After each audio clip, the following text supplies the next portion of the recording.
vous avez été aussi conseiller électoral provisoire. Et je dois ajouter aussi qu'à partir de vos expériences, vos compétences, vous avez pu produire un ouvrage assez intéressant, Voter autrement en Haïti, le vote électronique au cœur de la réforme électorale. Dis-nous, à partir de vos expériences, à partir de vos compétences, est-ce que vous êtes à même de partager avec nous des éléments pratiques du droit de la diaspora dans la vie politique en Haïti? Merci, Monsieur Paul Villefranche. Je vous salue. Je salue également les collègues du panel. Je salue les membres du gouvernement, Madame la ministre des Haïtiens vivant à l'étranger. Merci pour l'invitation. Je salue mon cher et grand ami, Dr Gratien Jean, ministre délégué auprès du Premier ministre chargé des questions électorales et de la réforme constitutionnelle. Je salue l'assistance, toutes les personnalités qui s'y trouvent, ceux qui nous suivent sur le Zoom, je les salue, les membres de la diaspora, les membres du conseil électoral et provisoire. Et donc, l'événement de ce aujourd'hui me donne l'occasion de partager avec un grand public, un public avisé, mes réflexions sur les questions électorales. Depuis un certain temps, je pars du postulat que nous n'organisons pas vraiment des élections inclusives et participatives comme nous le disons tout le temps. C'est un slogan parce que j'en viens à la conclusion que de nombreux compatriotes sont restés en dehors de notre système électoral. Et parmi ces compatriotes, outre que les gens qui sont en détention préventive prolongée, qui n'ont pas perdu leurs droits civils et politiques, les gens ont fait le vote en milieu hospitalier, et notamment, ce qu'il est question aujourd'hui, le vote de la diaspora. Et alors que, selon les dernières données de la Banque de la République d'Haïti, la diaspora est taxée. La diaspora contribue financièrement à travers les taxes qui lui sont imposées sur les transferts de fonds en Haïti à la hauteur de 154 millions de dollars, sinon même un peu plus. Et donc, généralement, dans un système démocratique, et quand on paie des taxes, eh bien, on a aussi des droits. Et l'un de ces droits, c'est le droit de pouvoir voter. Et quand nous parlons de la diaspora, un chiffre, l'OIM nous dit que nous sommes un peu 2,5 millions d'Haïtiens à l'étranger. Tout à l'heure, j'ai entendu le ministre du Commerce fixer un peu plus haut ces chiffres à 4 millions. Et bien entendu, vous comprendrez que l'OIM, les données de l'OIM, ce sont les données des gouvernements, des gens qui sont légalement établis, et il y a d'autres données qui vont un peu plus loin et qui incluent même des gens qui n'ont pas de documents, qui se trouvent sur le territoire d'un État. Donc, il fait que le chiffre est un peu beaucoup plus important. Et là, nous avons sur le tableau la répartition de nos compatriotes à l'étranger. Et aux États-Unis, nous sommes beaucoup plus nombreux. Et ensuite, en République dominicaine, à Cuba, et un peu partout, nous sommes répartis sur l'ensemble des continents. Et tous ces citoyens, c'est des citoyens, des compatriotes qui sont à l'extérieur et qui, ça fait longtemps, réclament leur droit de voter. Maintenant, ce n'est pas seulement en Haïti qu'il y a cette demande de participation à la vie politique du pays d'origine. Il y a beaucoup de pays, notamment nous avons pris 3 exemples de pays, par exemple en Italie, les Italiens depuis longtemps, depuis 1960, réclamaient leur droit de vote. parce qu'ils sont nombreux à l'étranger. Ils sont plus de 6 millions d'Italiens qui vivent à l'étranger. Et ce n'est qu'en 2006 qu'ils ont été, qu'on leur a reconnu le droit de pouvoir voter aux élections dans leur pays. En République dominicaine, depuis 1997, les Dominicains à l'extérieur votent. Et ils ont participé à l'élection du 16 mai 2004 pour élire le président de la République et le vice-président. Cependant, le pionnier en matière de vote à l'étranger, c'est l'Algérie qui, depuis 1976, avait reconnu le droit de vote de son diaspora et de sa diaspora. Et donc, aujourd'hui, en Amérique latine, en Europe, presque dans beaucoup de pays, et les étrangers, les ressortissants qui vivent ailleurs, eh bien, participent à la vie politique de leur pays. Et donc, c'est ce même droit que réclame la diaspora haïtienne. La Constitution de 1987 avait exclu les Haïtiens, les compatriotes, dès qu'ils laissent le territoire. L'article 15 de cette Constitution était stipulé ainsi: la double nationalité haïtienne et étrangère n'est admise en aucun cas. Et en 2011, cet article a donc été abrogé, ce qui a ouvert la voie à la participation, la reconnaissance du droit de vote de la diaspora qui peut élire et qui ne peut pas être élu. Malheureusement, là encore, on attend de cette réforme constitutionnelle que le droit d'être élu, d'être candidat, soit également reconnu à la diaspora, notamment dans les assemblées politiques haïtiennes. Et il est vrai que la Constitution n'exclut pas pour le conseil municipal que la diaspora peut être représentée. Bien entendu, il y a des conditions d'établissement, 5 ans d'établissement continu, et également un certain nombre d'autres et conditionnalités pour que un représentant, un Haïtien qui vit à l'étranger puisse participer aux élections municipales comme candidat. Maintenant, puisque la Constitution qui a été amendée en 2011 reconnaît le droit des citoyens et des citoyennes vivant à l'étranger de pouvoir participer à la vie politique, donc le problème n'est pas un problème juridique. Le problème, c'est un problème d'ordre administratif et logistique. C'est ce qui fait que jusqu'à aujourd'hui, les élections qu'on a eues en 2015 et en 2016, nos compatriotes n'ont pas pu participer. Maintenant, que faire? Comment résoudre le problème? Tout d'abord, du point de vue légal. Du point de vue légal, le décret qui va être sorti, on n'a pas encore vu, donc nous pensons qu'il est en stade d'élaboration, devrait élargir l'électorat à des régions extérieures avec une forte concentration de compatriotes. Par exemple, les États-Unis, le Canada, la République dominicaine, etc. Donc, le décret fera office de loi. Le décret devrait donc prévoir que l'électorat peut être élargi à l'étranger. Le décret devrait fixer les modalités du vote à l'extérieur. Et ce décret devrait fixer également la représentation du CEP, comment le CEP sera représenté à l'extérieur, notamment les bureaux électoraux et leur composition, les exigences qui seront faites pour être membre du bureau électoral et également les superviseurs électoraux, leurs compétences et également, je dirais, les instances contentieuses. Donc tout ceci devrait faire l'objet de figurer dans le décret qui va régir les opérations électorales. Deuxièmement, la question de la liste électorale générale, qui est un élément important. Là intervient l'ONI. Nous venons d'entendre le directeur qui nous a donné quelques informations à ce sujet. La liste est un élément important parce que c'est à partir de cette liste que le CEP va lui-même générer l'ensemble et répartir les votants. Donc, généralement, dans cadres légaux qu'on a connus avant, la période qui est prévue pour cette activité, c'est 90 jours avant le scrutin.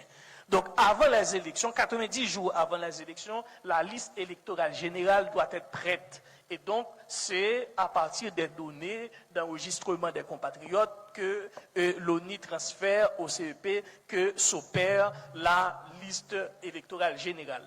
Et donc, si nous devons avoir des élections en novembre, nous devons compter à reculons novembre, octobre, septembre et août.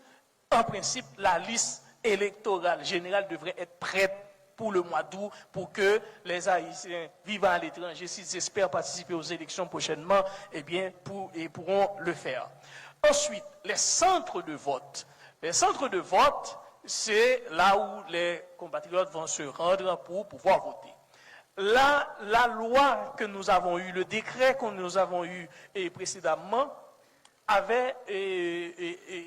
contenait cette disposition qui disait que le CEP dispose sur le territoire national d'au moins 2 centres de vote par section communale. Le CEP peut établir plus de 2 centres de vote dans une section communale si le nombre ou l'éloignement des électeurs en justifie l'établissement. Ce qui veut dire que cette disposition devrait être modifiée si effectivement nous voulons que nos compatriotes puissent participer aux élections. Et donc, cette disposition doit prévoir que le CEP peut établir des centres de vote dans les consulats d'Haïti et dans d'autres lieux si le nombre ou l'éloignement des électeurs en justifie l'établissement. Pourquoi? Parce que nous avons dans certains pays des consulats qui n'ont pas une capacité physique pour pouvoir accueillir un grand nombre de personnes. Et donc là, il faudrait prévoir également la possibilité d'utiliser d'autres espaces pour organiser le vote de nos compatriotes. Maintenant, du point de vue organisationnel, comment se présente la question? Alors, nous savons qu'il y a 2 types de ressources qui interviennent dans ces opérations. Les ressources humaines qui sont extrêmement importantes et les ressources matérielles dont nous aurons besoin pour réaliser ce grand projet national. Et dans ce cadre-là, la diaspora devrait également apporter sa contribution. Le personnel qui va officier le jour du scrutin ou pendant la période électorale ne peut pas provenir de Port-au-Prince. Donc on ne peut pas faire voyager les gens pour aller organiser les élections ailleurs. Donc ce qui signifie que le personnel devra être recruté sur place. Les matériels non sensibles devront être acquis sur place. Pourquoi? Parce que cela ferait un coût énorme pour l'État haïtien si l'État devrait faire partir des matériels non sensibles, par exemple les isoloirs, des matériels qui ne sont pas vraiment sensibles par rapport aux opérations électorales. Donc ces matériels-là peuvent être, on peut en faire l'acquisition sur place pour réduire le coût des opérations électorales. En ce sens, les structures organisées de la diaspora devront également être mobilisées et devront apporter leur participation pour pouvoir rendre effectifs les opérations électorales. Maintenant, par rapport aux mécanismes institutionnels, il y a 3 institutions qui sont incontournables pour rendre, je dirais, effectif, pour concrétiser la question du vote de nos compatriotes vivant à l'étranger. Tout d'abord, il y a l'ONI. L'ONI, c'est un passage incontournable, c'est le premier port d'entrée, je dirais, pour ce projet. L'ONI devrait établir des bureaux dans les consulats. Le directeur vient de nous informer que c'est fait. Et il y a encore d'autres consulats dans lesquels le projet est déjà établi, que des bureaux vont être installés. Ensuite, l'enregistrement des résidents. Là, il y a une mobilisation qui devrait être faite pour que nos compatriotes sachent que, eh bien, l'ONI a déjà pris des dispositions et qu'ils peuvent se faire enregistrer. Parce que s'ils ne sont pas enregistrés, ils ne pourront pas participer, ils ne seront pas d'ailleurs sur la liste électorale, ils ne pourront pas participer aux élections. Ensuite, la livraison des signes, l'ONU devrait également prendre les dispositions pour que les signes soient livrés à nos compatriotes. Et une fois cette opération terminée, l'ONU devra transférer les données, la base de données au CEP. Et à ce moment-là commence le travail du Conseil électoral provisoire. Le Conseil réceptionne la base de données et c'est à partir de cette base de données que le Conseil va effectuer le travail d'opération, de ces opérations électorales. Le Conseil va préparer les listes électorales, bien entendu par pays, par secteur, etc. Donc, ils ont des techniciens qui connaissent bien le travail.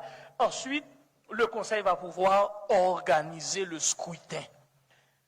Troisième entité, c'est le gouvernement, incontournable bien sûr, parce que le gouvernement doit donner doit équiper les consulats et donc doit encadrer l'ONU et le CEP, et le gouvernement devrait normalement manifester de l'intérêt pour le projet pour que ce projet puisse aboutir. Maintenant, pourquoi est-ce qu'il est important le droit de vote de la diaspora? Pourquoi cette demande et à quoi est-ce important? Bien entendu, voter permet aux citoyens d'exprimer librement leur volonté de choisir par qui ils veulent être dirigés. Et donc, quand on ne vote pas, c'est comme si on ne compte pas. Et voilà, c'est la raison pour laquelle le droit de vote revêt autant d'importance. Parce que voter peut changer beaucoup de choses. D'ailleurs, c'est un outil puissant que dispose l'électeur pour pouvoir sanctionner, pour pouvoir influencer les grandes décisions, pour pouvoir contrôler les élus, contrôler les dirigeants, pour pouvoir améliorer sa situation, améliorer, je dirais, sa vie. Et donc, le vote devient un outil incontournable en ce sens. Et pour pouvoir changer les choses et se procurer un avenir meilleur, donc le droit de vote devient incontournable, devient un droit important. Maintenant, quel serait l'impact du vote de la diaspora? Une fois ce droit acquis, qui est déjà juridiquement acquis, maintenant dans les faits, qu'est-ce que cela aura comme impact? Tout d'abord, l'impact c'est sur le taux de participation. Nous avons ce problème depuis 1987 qu'on a commencé à faire des élections démocratiques. Et comme nous le disons, je lisais un passage d'un ouvrage de Carrie Hector qui parlait d'une participation électorale en dents de scie en Haïti. Donc ça oscillait. Et dans les dernières élections qu'on a eues, le taux de participation n'a jamais été aussi bas, aussi faible. La participation de la diaspora, eh bien, aura un impact sur le taux de participation des élections. C'est sûr que ce taux va être en augmentation. La deuxième chose, c'est la question de la légitimité. Le feu président Jovenel Moïse a été élu avec 590 927 voix. Et je dis ceci, trop peu. C'est trop peu pour un président de la République. Et donc, ceci manifeste c'est comme on pourrait l'interpréter de toute manière sur une population électorale à l'époque qui avoisinait 5 millions et on a eu un taux de participation aussi faible. Avec la participation de la diaspora, eh bien, on est sûr d'avoir un président élu avec beaucoup plus de légitimité. Ensuite, l'impact, c'est le fait que le vote de la diaspora lui confère l'intégration et l'inclusion dans les affaires internes de son pays d'origine. Par son vote, donc, la diaspora pourra participer aux grandes décisions de gouvernance du pays. Donc, est-ce pourquoi le droit de vote de la diaspora est important et donc c'est à bon droit que la diaspora réclame de pouvoir voter dans les élections, dans les prochaines élections. Maintenant, quelles sont les recommandations que j'ai envie de faire aux trois entités préalablement citées? Tout d'abord, le gouvernement. Le gouvernement devrait donc doter l'ONI et le CEP des moyens adéquats pour remplir la mission, parce que c'est une mission importante qui nécessite beaucoup de moyens, nous le comprenons, et donc le gouvernement doit doter l'ONI les moyens nécessaires pour enregistrer nos compatriotes et au CEP de mettre en place la logistique nécessaire. Si puis les désaccords avec les États d'accueil, pourquoi est-ce que j'ai ajouté ceci à la réflexion? C'est parce que quand je faisais une étude comparée de plusieurs pays, notamment les pays de l'Amérique latine, dont les citoyens à l'étranger votent, j'ai vu que ces pays, ils ont stipulé des accords de coopération avec les États des pays d'accueil de leur diaspora. Cela a permis tout d'abord la protection des compatriotes, la protection des votants, la sécurisation du matériel sensible et avant le scrutin et après le scrutin. Et d'ailleurs, c'est plus que normal, vous allez organiser des élections sur le territoire d'un État, donc c'est évident qu'il y ait une acceptation, un accord de principe sur la question. Et donc voilà pourquoi il est fondamental d'avoir des accords de coopération en la matière pour s'assurer du bon déroulement et du scrutin quand nous serons à cette phase-là.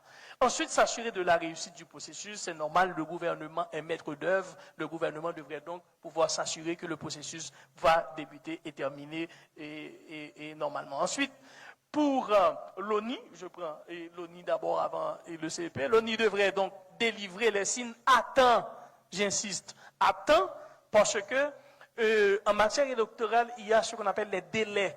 Et le délai est fait à l'endroit. Et donc, l'ONI a une lourde responsabilité parce que la machine ne pourra pas partir si que ce travail n'est pas fait préalablement. Donc les cartes SIN, les cartes d'identification nationale devront être délivrées à nos compatriotes à temps. Ensuite, l'ONI devrait donc transférer la base de données au CEP.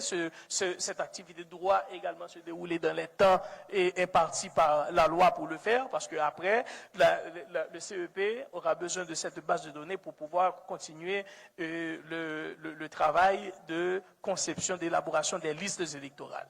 Et l'ONI devrait donc mettre en place la logistique nécessaire et au cadre légal dont il a besoin, non seulement pour enregistrer les votants, en fait, les résidents. Le CEP, à son tour, devrait établir le cadre légal et la logistique nécessaire pour le vote à l'étranger. Il devrait répertorier les ressources disponibles sur place et le CEP devrait pouvoir conduire le processus normalement et s'assurer du bon déroulement du processus et par rapport, bien entendu, à sa représentativité, s'assurer d'avoir une bonne représentativité.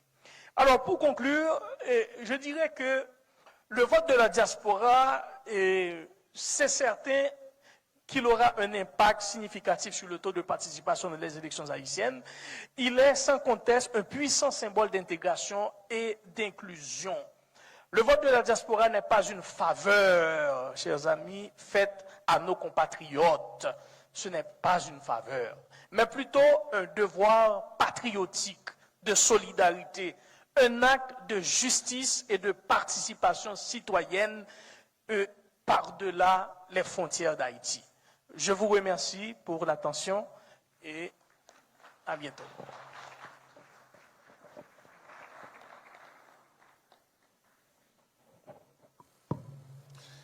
Merci beaucoup, docteur Ricardo Augustin. Je rappelle que vous êtes politologue, professeur, et vous étiez là. Je souhaite que vos réflexions vont pouvoir aider vraiment à intégrer la diaspora dans la vie politique. Alors, et puis, si vous voulez avoir aussi d'autres précisions sur la présentation de Dr Ricardo Augustin, vous pouvez toujours vous procurer ce livre, Voter autrement en Haïti, le vote électronique au cœur de la réforme électorale. C'est disponible sur Amazon. Merci. Et puis nous avons eu avec nous Wendy Charles, qui est professeur, journaliste et directeur de communication à l'Office national d'identification. Et c'était aussi un grand plaisir pour nous de recevoir sur ce panel Madame Élive Jules, qui est politologue, professeure et directrice adjointe à la direction des relations économiques et de la coopération au ministère des Affaires étrangères. Merci encore, vous avez été tous unanimes à reconnaître l'importance de la diaspora, à plaider pour l'intégration de la diaspora, de la vie politique et de la gouvernance en Haïti. Encore merci et je vous demande d'applaudir nos panélistes.